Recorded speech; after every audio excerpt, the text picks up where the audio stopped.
Madame, Monsieur, bonsoir. Bienvenue à Perspective Hebdo. Christ est ressuscité. Alléluia. J'en profite pour vous souhaiter une très joyeuse Pâques. Aujourd'hui à l'émission, nous voulons prendre ce passage de la souffrance, de la mort et de la résurrection de Jésus et de voir comment nous sommes appelés à le vivre et comment nous le vivons en Église présentement à travers diverses situations et cette situation entre autres des abus sexuels, cette crise que traverse l'Église. Et pour parler de tout ça, pour parler de mort et de résurrection, nous recevons l'évêque d'Alexandria, Cornwall, Monseigneur Paul-André Durocher. Joyeuse Pâques, Monseigneur. Joyeuse Pâques. On est très heureux de vous recevoir à Ciel et Lumière, et puis vous êtes chez vous ici, il ne faut pas l'oublier. On parle du passage mort-résurrection. L'Église, depuis quelques semaines, sinon quelques mois, et peut-être dans votre cas, dans votre diocèse, quelques années, est en train de vivre son chemin, a vécu son chemin de croix. Seriez-vous prêt à dire ça? Je serais prêt à dire que nous passons comme Église un bout de chemin difficile, il n'y a pas de doute, mais il y a beaucoup de difficultés, puis il y a toujours eu des défis dans l'histoire de l'Église. Mais la question des abus sexuels commis par des membres du clergé vraiment pose beaucoup de défis à l'Église aujourd'hui, c'est certain. Dans votre diocèse, vous êtes arrivé à Cornwall en 2002, on s'en souvient. C'est ça. La croix des JMG était dans votre diocèse à ce moment-là, lorsque vous aviez été nommé, on s'en rappelle. Il y a eu à Cornwall cette enquête majeure du gouvernement de l'Ontario. On a mandaté le juge Normand Claude, une commission d'enquête qui a coûté 53 millions de dollars, 175 témoins, qui a duré plus de 4 ans, parce qu'il y avait des allégations à l'effet qu'il y avait un réseau de pédophilie à Cornwall qui impliquait non seulement l'Église, mais on parle des juges, des policiers, des politiciens, bref, tout le monde de tous les milieux.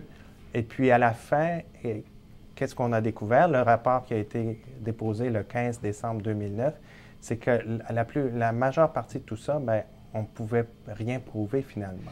De fait, la question d'un réseau de pédophilie avait déjà été étudiée par 2 corps policiers. Les 2 corps policiers avaient déterminé qu'il n'y avait aucun fondement, que c'était des rumeurs.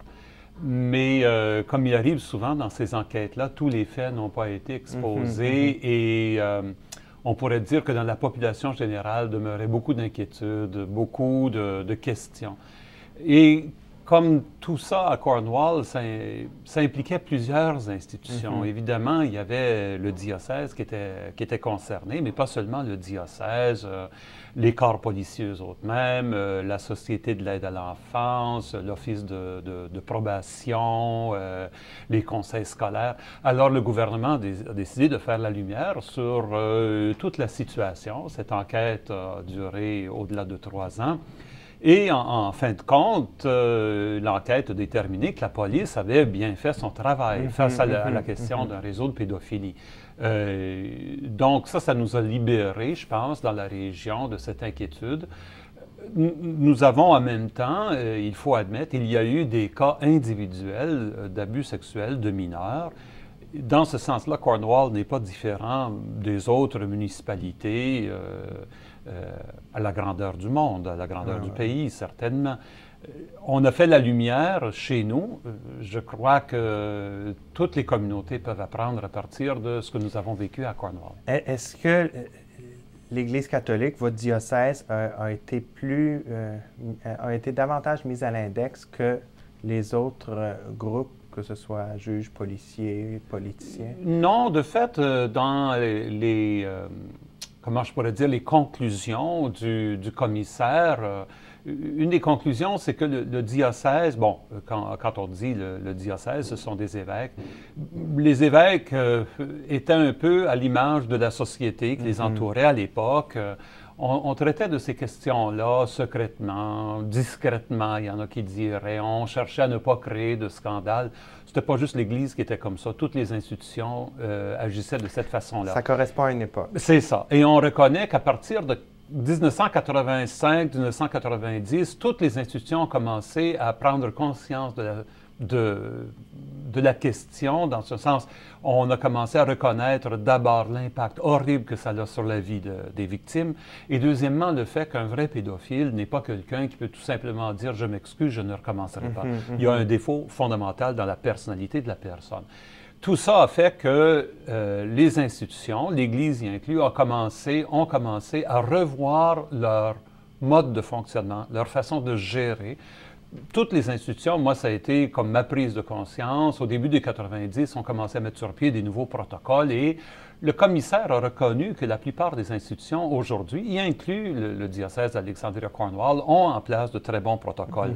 Alors, ces recommandations, à la fin, étaient, bon, des petites améliorations ici et là, mais il a commandé le diocèse pour le travail que nous avons fait. Il a félicité le diocèse pour le travail qui a été fait dans le diocèse depuis une quinzaine d'années. Il nous a invités à continuer dans ce sens-là. Lorsqu'un rapport a été déposé, où il y a eu cette conférence de presse à Cornwall, oui. Les policiers n'étaient pas là, les juges n'étaient pas là, les politiciens n'étaient pas là, mais l'évêque du lieu était là. Oui, bon, ça avait été une décision que j'avais prise. J'avais consulté un peu. J'ai entendu des voix qui m'ont dit c'est important que j'y sois. Et j'y suis allé. Et non seulement ça, j'ai pris la parole. J'ai volé le microphone un peu, là, je pourrais dire, pour prendre la parole et présenter des excuses aux victimes. Je croyais que c'était le moment de le faire. Le corps policier, les conseils scolaires l'ont tous fait plus tard durant la semaine, mais les médias nationaux n'étaient plus là pour les entendre. Très bien.